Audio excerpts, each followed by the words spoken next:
Irán se está rindiendo, y esta vez la retórica de resistencia ya no puede tapar el derrumbe. Durante años esquivaron sanciones, se deslizaron entre guerras, atravesaron el aislamiento. Esa resiliencia fue la carta más poderosa de Teherán frente al mundo, pero esa carta ahora se le cayó de las manos. El presidente Pezeshkian apareció en la televisión nacional para reconocer la crisis energética del país y pidió a sus ciudadanos que aceptaran vivir en la oscuridad para reducir su consumo de electricidad y energía. En este momento no necesitamos los sacrificios de estos seres queridos, pero necesitamos controlar el consumo. ¿Qué tiene de malo encender 2 luces en casa en lugar de 10? Pero la oscuridad no está solo en los hogares. Las represas se han secado, los estantes de los supermercados se han vaciado, las fábricas han cerrado, los puertos se han detenido. El país está al borde de la desintegración y el régimen de Teherán está implorando a su pueblo sacrificios solo para postergar este colapso. Para entender la súplica desesperada de Pezeshkian, primero debemos ver cómo Irán llegó a este punto, y la respuesta se esconde en 2 palabras: bloqueo desde afuera, colapso desde adentro. Durante años, Irán utilizó el estrecho de Hormuz como una amenaza que podía cerrar en la cara del mundo. Esa amenaza funcionó. 1/4 parte del petróleo mundial pasaba por este estrecho y nadie podía acorralar a Irán tanto porque todo el mundo pagaría el precio. Estados Unidos alteró ese cálculo, desplegó una fuerza naval masiva en Hormuz y cerró los propios puertos de Irán.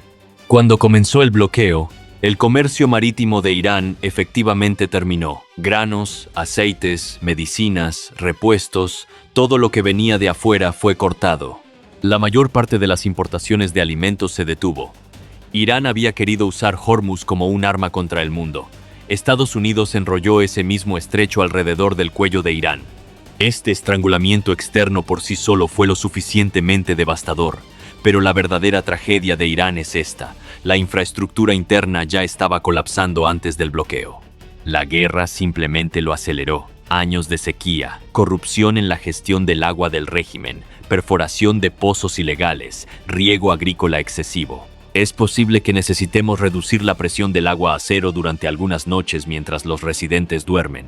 Esta medida ayudaría a prevenir el desperdicio de agua. Sin embargo, podría incomodar al público, por lo que pedimos a los ciudadanos que se aseguren de instalar tanques de almacenamiento de agua.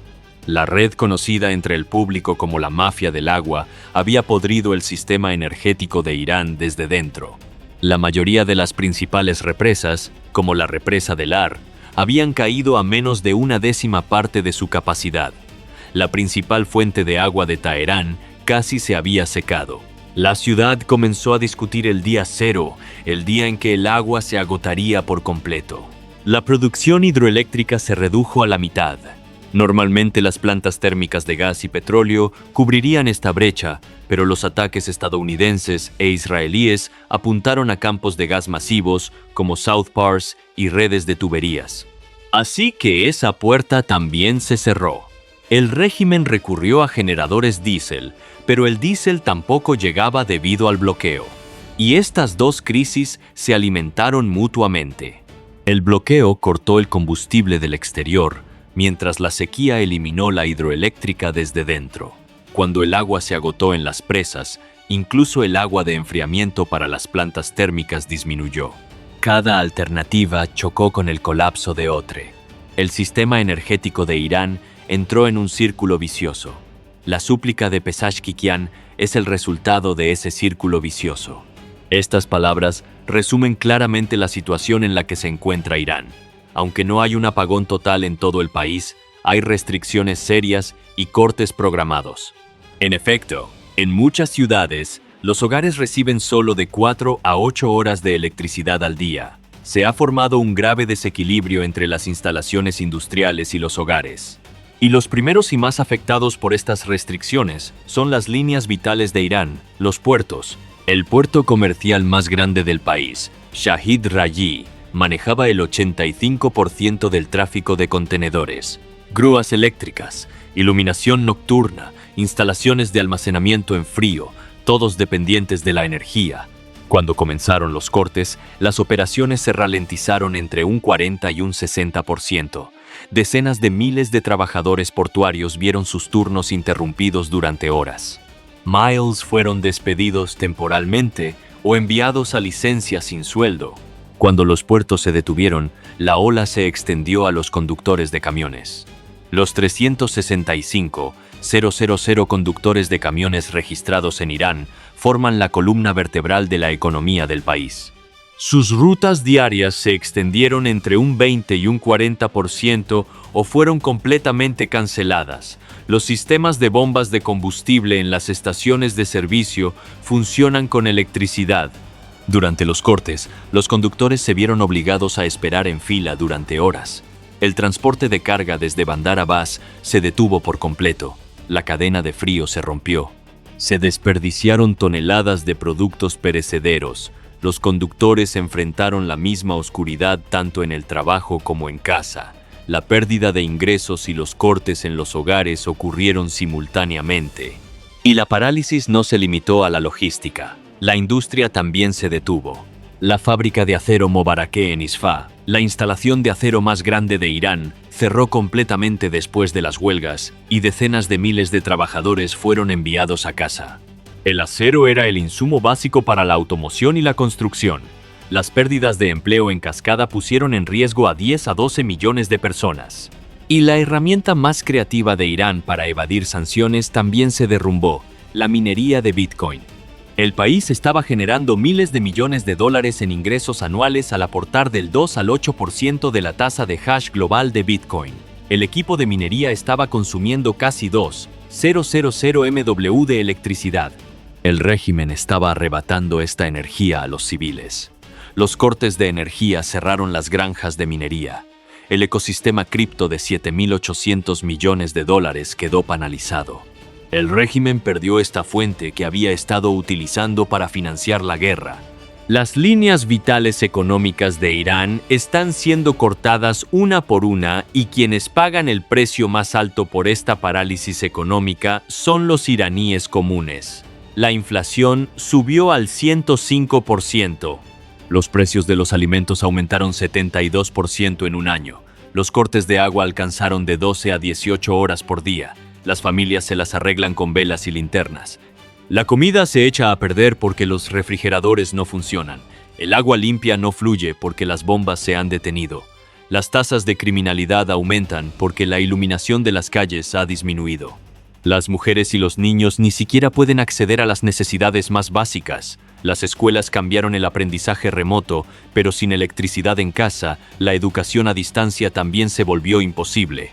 Y esta situación no se formó de la noche a la mañana.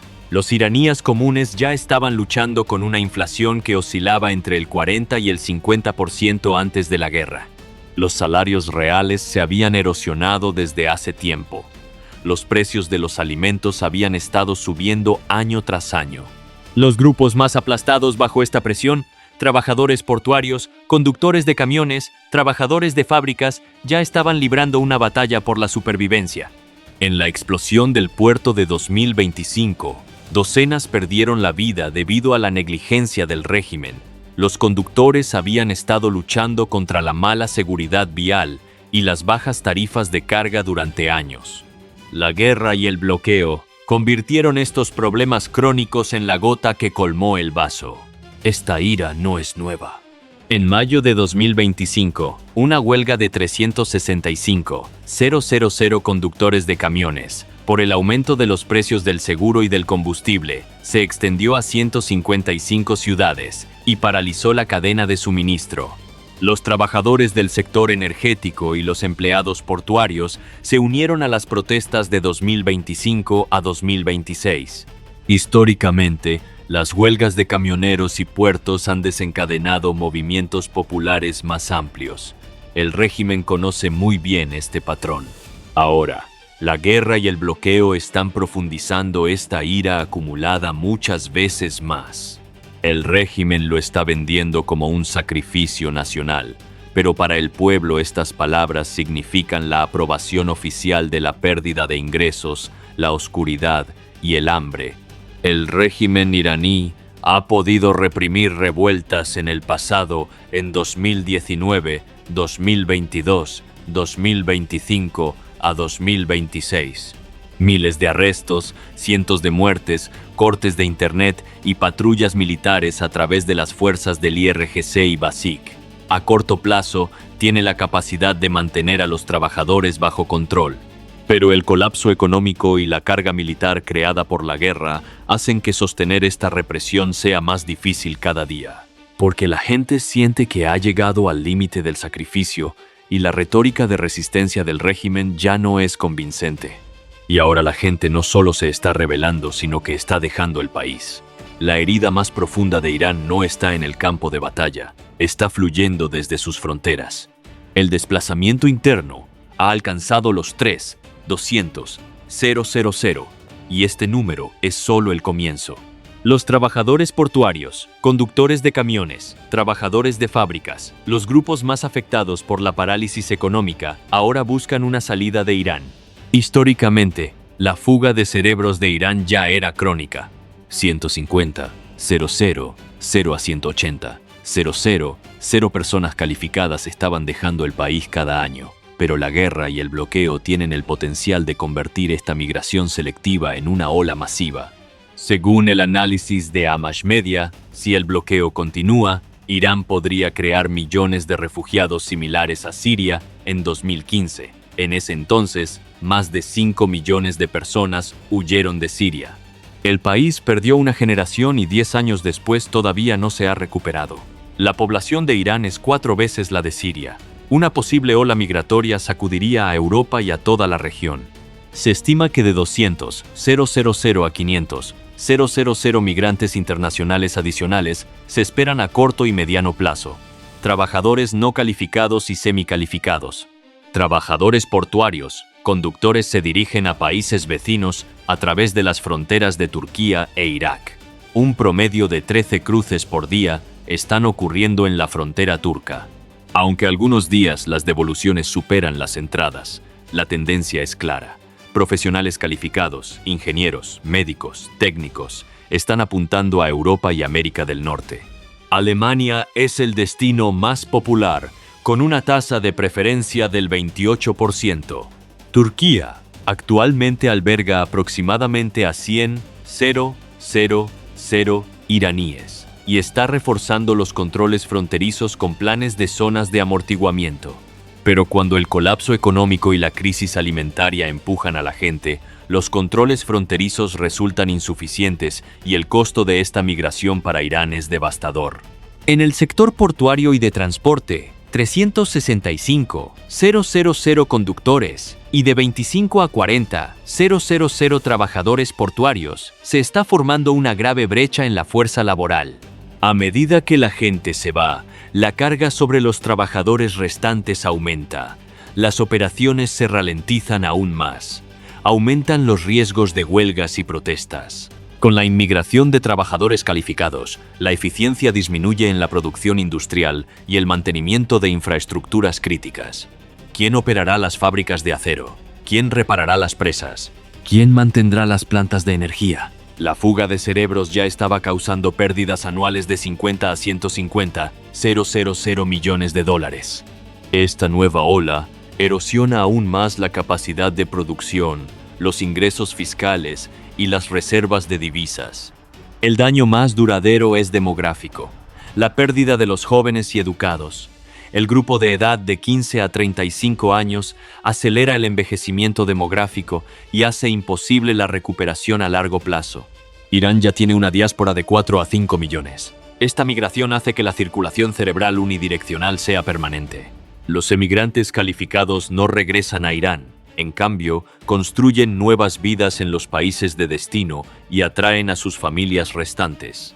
Si esta fuga demográfica no se puede detener, la capacidad industrial de Irán, el sistema de salud y el mantenimiento de la infraestructura podrían declinar durante décadas.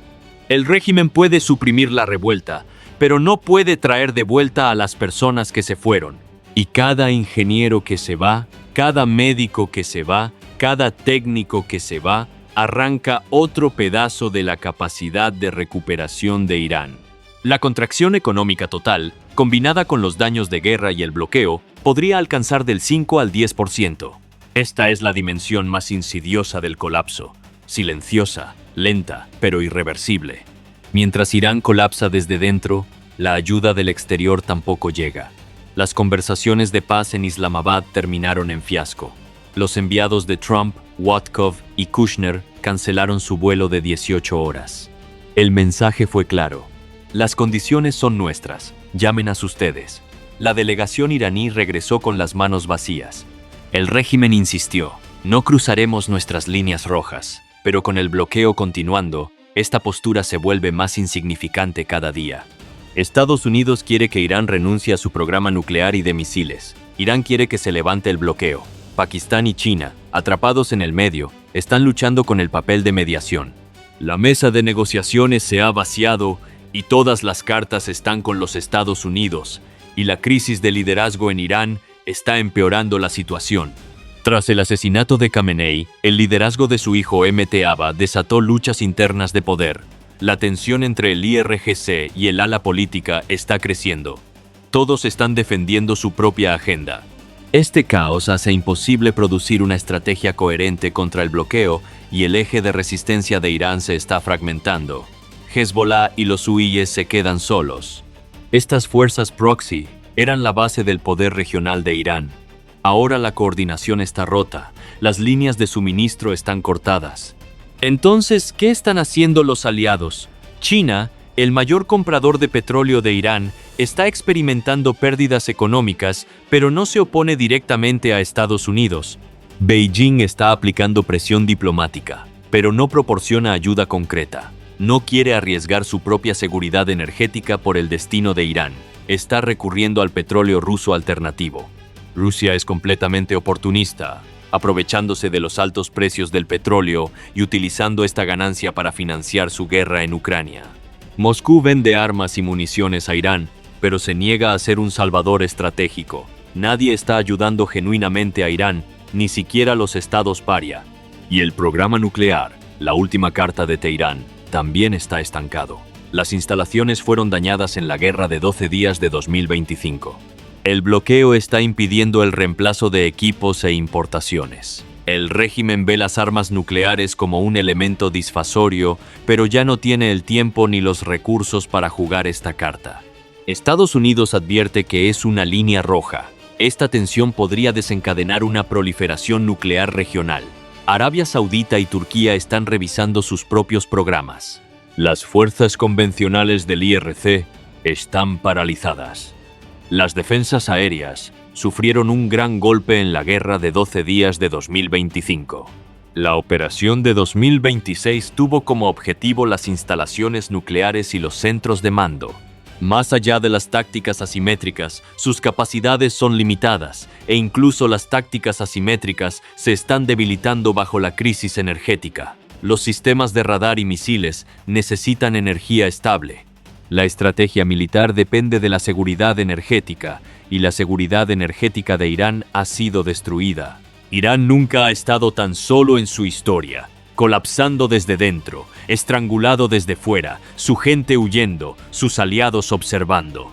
Y el único recurso que le queda al régimen, el sacrificio del pueblo, se está agotando rápidamente. Durante 47 años, Irán le dijo al mundo, no pueden destruirnos. Eludió sanciones, sobrevivió a guerras, rompió el aislamiento, y el 25 de abril de 2026 su presidente apareció en la televisión nacional y pidió al pueblo que se quedara en la oscuridad.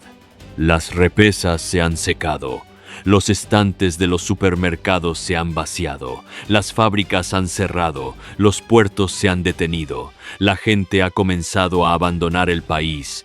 Los aliados están observando y no llega ayuda del exterior. El régimen está suplicando a su pueblo por sacrificio para retrasar esta desintegración, pero la capacidad de sacrificio del pueblo también se le está agotando. Cada ingeniero que se va, cada fábrica que cierra, cada instante que se vacía, arranca otro pedazo de la posibilidad de recuperación de Irán. Y cada día que pasa el régimen tiene menos recursos, menos gente, menos tiempo. La narrativa de resistencia de 47 años se ha estrellado contra una sola verdad. Un régimen que pide a su pueblo que se siente en la oscuridad ya no está resistiendo, se está rindiendo. Entonces, ¿crees que el régimen iraní puede sobrevivir a este colapso en múltiples capas? ¿O la súplica de las dos luces de Peshkian pasará a la historia como el último suspiro del régimen? Comparte tus pensamientos en los comentarios. No olvides suscribirte al canal y activar las notificaciones para estar al tanto de los últimos análisis de Informe Crítico. Gracias por elegirnos. Nuestro video termina aquí, pero nuestros análisis no se detienen.